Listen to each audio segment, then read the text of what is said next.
News First, Newsline with Faraz Shauketaly. And a very good morning to you. This is Newsline.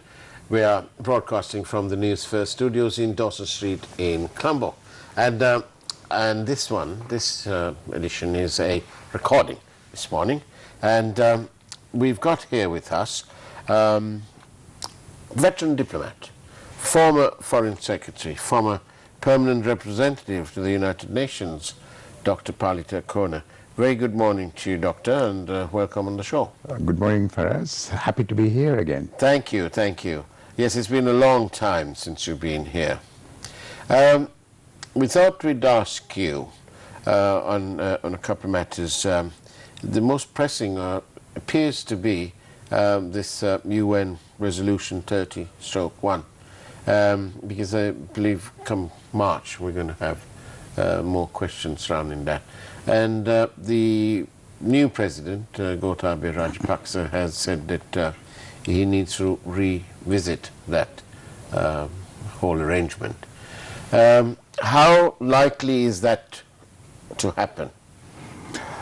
Whether it's likely or not, we need to adopt a more proactive approach to this resolution compared to what we have done in the last 4 or 5 years. The resolution is not inconsistent with Sri Lanka's national interest. Therefore, and we also said this over and over again during the election campaign, that we will do our best to visit the resolution, revisit it, and take us in a different direction. The resolution itself causes problems. As we know, Human Rights Council resolutions are not binding. They cannot be enforced by the Council, nor can they be enforced by the High Commissioner for Human Rights. But here's the catch. We co-sponsored this resolution. So even if there were no legally binding commitments on our part, there is certainly a moral commitment on us. And in fact, the international community, especially the ones who promoted this resolution, will expect Sri Lanka to comply with the commitments that it voluntarily agreed to. Now, this is where the problem is. And as I said earlier, the resolution itself is not very much in our own interest. And we certainly need to do something serious about it. And what are the contentious parts of 30/1? We've discussed this extensively in the media, in television interviews, and in Parliament. Just to illustrate some of the issues, we agreed to bring in international council, international judges, etc., to investigate into various allegations of breaches of global human rights standards and global and war crimes. Now, this is, in my view, a huge problem, because we agreed to this voluntarily despite problems that may arise with our own constitution. And as to why we did it, I still have not received a clear answer. And then again, in addition to that, we also agreed, at the behest of those who promoted the resolution, to return land that had been acquired by the military for strategic purposes. And even the countries that were behind this resolution have military establishments, not all over their own countries, but around the world. And as to why Sri Lanka should listen to external entities as to where we should locate our military establishments is a question to which I have not received an answer. And then, of course, there are other issues like that in this resolution. They have asked us in the resolution to consider the reconsider the Prevention of Terrorism Act, and in fact repeal it. Now, if you go to any one of these countries which are behind this resolution, you find the most draconian laws to deal with terrorism. I have no problem with that. I have no qualms with that. Terrorism is a scourge and it has to be dealt with firmly. But as to why Sri Lanka should be asked to repeal its Prevention of Terrorism Act, which is nowhere near draconian as some of the laws that apply in different other countries. Again, I have an issue there. And one of the things about, that you just mentioned about bringing in foreign judges and I think also investigators, does that sort of inter alia say that Sri Lanka's judiciary is not capable of handling these matters? Now, I am an attorney myself, attorney at law, and this provision to which we have agreed to is an insult to our judiciary, to our investigating authorities. Of course, there may be bad apples here and there, like in any country, but to impugn the entire judiciary, the entire law enforcement structure, I think is absolutely unforgivable. We have highly respected judges. Not only do our judges work in this country, they work in other countries, in Fiji, for example, and they are highly respected there. And against that background, to agree to a provision which says that our judges are not good enough, our investigators are not good enough, and judges and investigators, counsel, had to be brought in from outside, is unforgivable in my view. Is it that they want to bring them in to establish the integrity of that process? I don't think it establishes the integrity of the process. It simply diminishes the value of our own judicial structure. What are they trying to say by insisting on that? Are they trying to say that they have no faith in our system? Well, we could say the same about them. Right. We have faith in their systems. We can ask that question. Each country has its own rules, regulations, practices, and values. We have ours, others have theirs. And I think to begin with, we need to respect the fact that our judiciary goes back a long way to the late 1790s. And against that background, to suggest that our judges cannot be trusted, I think is demeaning. Many things go back a long way in Sri Lanka, like our remarkable history. It goes back over 2,500 years. But when it comes to the current situation, it appears that sometimes from the person from outside looking in can see that not all is exactly well within our judicial process, within our system. Okay, we have a huge backlog of cases each year. It's almost static. The level of the backlogs number is always static. But that's on the numbers. But we've also had, and even now, currently, we have rather well publicized cases of judges being compromised and so on. And doesn't that indicate to you separately that the standards have slipped? Simply because a single judge or a few judges have slipped, it doesn't mean that the entire judiciary has slipped. The system hasn't slipped. I have faith in our system, and I think our system is a good system.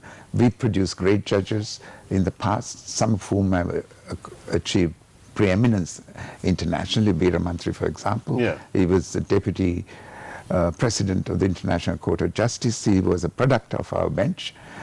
And then there were other judges. So as I said, our judges are highly regarded in Fiji and in many other countries in Africa, in the Caribbean. So I think it is wrong to suggest that the entire judicial system has collapsed or has slipped down from where it was. I think it's insulting, in fact. Another matter in this whole 30/1 is the matter of the okay, there are many points I want to ask you, but one of them is that the military to give up land which they sort of occupied during the operational period, if you like, and now that the terrorists have been hunted down and finished off with. The claim is that the military ought to give up the land, but they're not. I think that's wrong to suggest that, because over 90% of the land acquired for military purposes, strategic purposes, has been returned. Right. There are some bits and pieces still with them. Like in any other country, the military is located in areas which the military considers to be of strategic importance. Yeah. And I don't think it is for an external entity to suggest to Sri Lanka that the military should be located in a particular place and not in another place. And then, having said that, the Sri Lanka, in many countries, we have camps around their countries.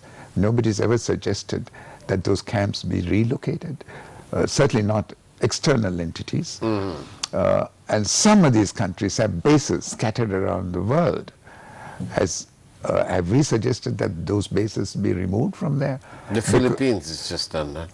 Philippines has done it because it wanted to do that. Yeah. And there's constant problems in Okinawa about the base there. Yeah. But we have not got involved in that argument or debate. It's those countries to deal with it. And if we wish to shift our bases, our camps, to some other location, that's our business. And that is for the military to determine that, not for an external entity. As far as you know, there has been various parcels of land that has been released back to their rightful owners. Probably the process of doing it and handing it back has taken a long time, because obviously the hostilities ended in 2009 and we're kind of nearly 11 years later. So how does one address that issue about the land? I think we need to return what we can. Yeah. But if it cannot be returned, we need to compensate the original owners. I think the government is committed to that process. The previous government also had a similar approach to this issue. But the problem with what you just mentioned is that we had a military of over 200,000 men, and their camps were well provided and strongly constructed. It's not easy, financially and otherwise, to move that number of personnel from location to another. So it will take time, but I think it has been done quite efficiently up to now. I think the military has issued statistics which suggest that over 90% of the land, maybe even more, has been returned. And how possible is it to actually come to conclusion that, look, this piece of land, no way, the military is not giving this up, but in that case they need to be paid some compensation. How possible is to sort that out? Because I mean, after nearly 11 years, it'd be fair to say that some people have given up hope. Yeah, if they have given up hope, then there's no use making a claim for the land, is it? If they come forward with a claim, then either the land is returned because it is feasible, or the original claimants, if they can establish their claim legally, should be compensated. And I believe the government is committed to that approach. But how far does this commitment go, Dr. Palita? You know, is it just... I was listening to an interview given by a law lecturer from the University of Jaffna, and he was bemoaning this interview was given during the currency of the Sirisena Wickremesinghe government, and this lecturer was bemoaning that government, that administration had only paid lip service and nothing really in form of action for the people of the area who've been affected by the war and so on and so forth. So sometimes I'm wondering, how deep is this commitment? As I understand it, the current government will address this issue because it doesn't want this to hang around its neck forever and ever. And it certainly should not be an issue that continues to irk a part of our community and divide the nation in the process. I believe that the commitment is there to address this issue and address it once and for all. And what about the matter of the disappeared, the disappearees? Now, this is an issue over which I have huge problems. Right. We are told that there are something like 23,000, 25,000 disappearees. The question is, are these disappearees all from the conflict with the terrorists LTTE, or are they also from the time of the JVP insurrection? Have we divided the lot into two, or have we lumped all the disappearees into one lump? Are there economic refugees as well in the disappearees? That was the next point I was going to get to. Amongst the disappearees, there were people who left the country without a trace, like those who got into boats, went to Australia. Yes, because they didn't all sort of go through the Bandaranaike International Airport. So we don't have a record. Yes. Why is it? Why is it that foreign governments like the US, like the European Community, like Britain, Australia, New Zealand, why aren't they giving us a list of the people who've sought settlement over there? The excuse is that under their laws, they cannot release this list. But we know that hundreds went in the direction of Australia. There was even one boatload went to Canada. When I was the Foreign Secretary, I can distinctly recall that incident. And then most of these are economic refugees, and amongst them, and it is a well-known fact in Australia, were Sinhalese who sought greener pastures in Australia. So they passed themselves off as Tamils? As Tamils. Tamil refugees from the conflict area? Not Tamil people from Bambalapitiya or Welawat or Nigambo or Gaul. Yeah. So those who went to Australia are a mix of ethnicities. They paid a huge amount to the human traffickers, and they went looking for greener pastures. And this is well known in Australia. And then there was a time when there was a boatload which was apprehended off the coast of Christmas Island, and almost every one of them was repatriated very quickly. Within about a week, they were sent back to Sri Lanka.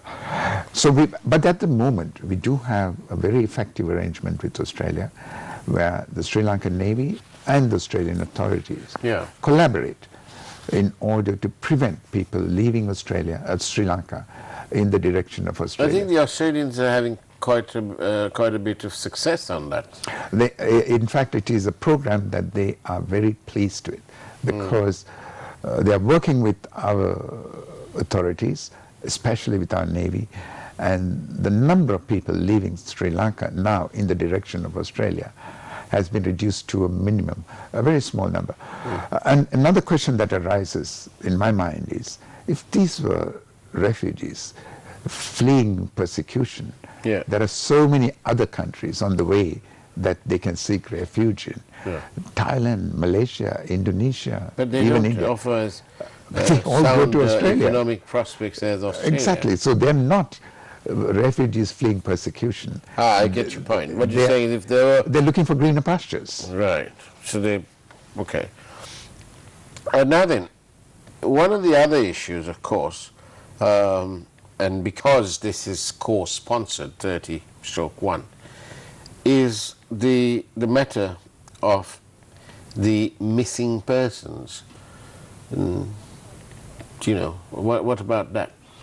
There's obviously the 40,000. I think this question has been asked over and over again.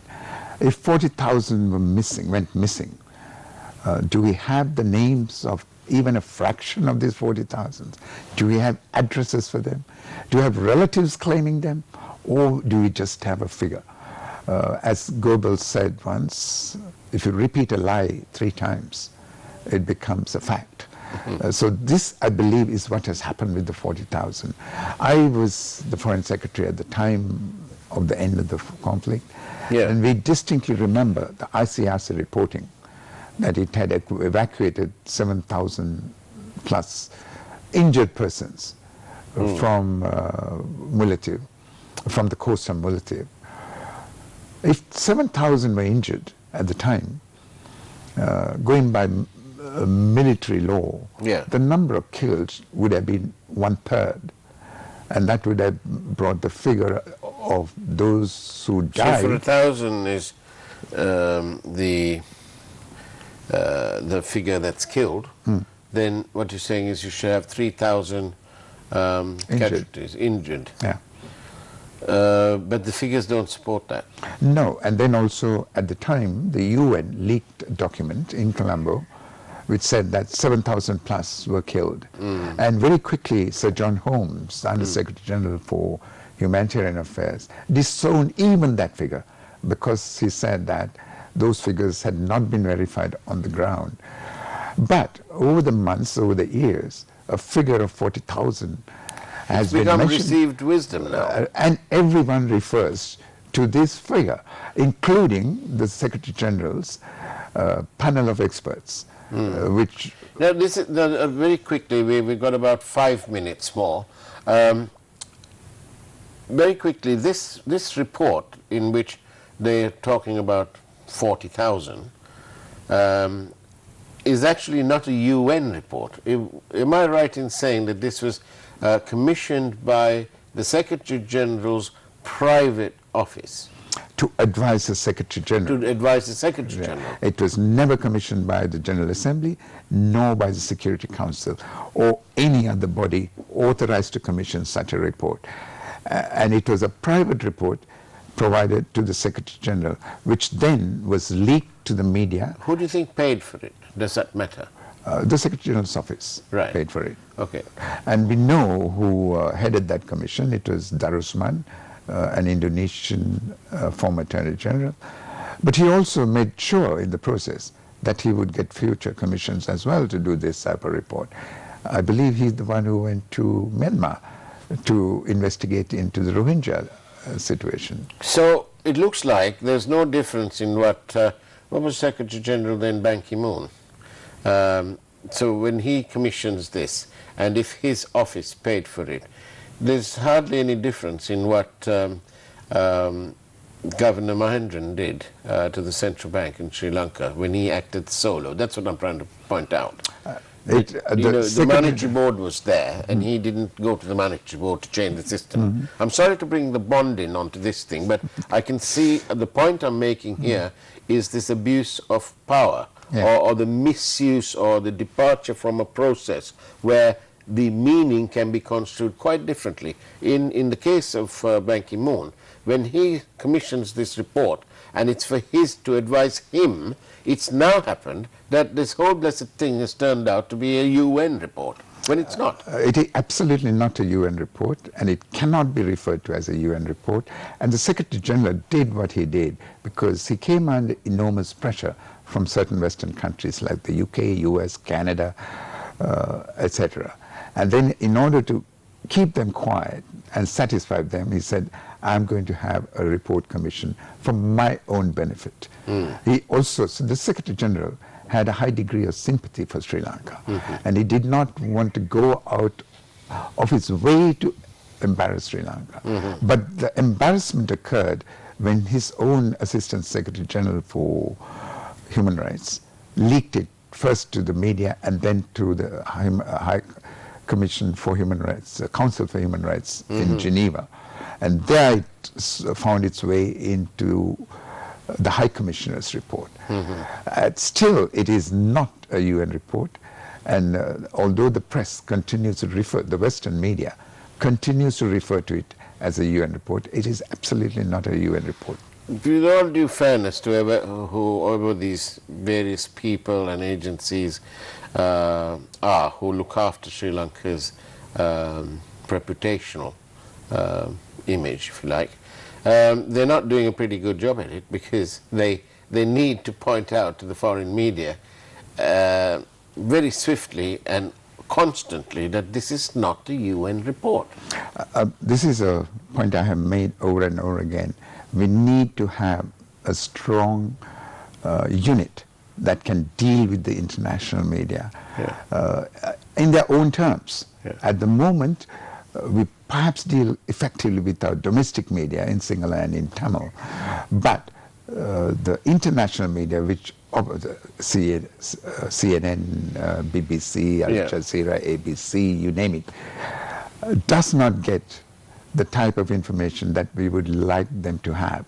Instead, they rely on their own paid agents who prefer to highlight what sells. And what sells is not necessarily what is in our interest. And half the time, they will happily purvey something that is only marginally related to the truth. For example, the abduction of this lady from the alleged abduction. Yes, alleged. I mean, the story was fictitious, but it has now gained credence around the world as a fact. But I would have liked to have seen the Swiss be much more eloquent and clear in their so-called apology. They didn't apologize, for one thing. Exactly. They actually wanted us to be follow the international recognized rules and procedures, as if we had not. But this message was never conveyed to the Swiss adequately or to the international media. And the Swiss are hardly a superpower. But they assume that they are. But so therefore, this latest thing is going to be this latest business in Geneva in March is going to be rather contentious or rather very interesting, whichever way you want to look at it. I think we are up against a difficult challenge, and we need to be well prepared for it. We also need to address this in a way that the issue will not continue to haunt us into the future. Dr. Palitha Kohana, thank you very much for your time with us, for explaining these matters, and I do hope that you will, even in your retirement, continue to plug the cause for our country, the Democratic Republic of Sri Lanka. Thank you, Thank you, Dr. Kohana. And that's the way it was on Newsline. Take care, have a wonderful day ahead of you, and of course, God bless.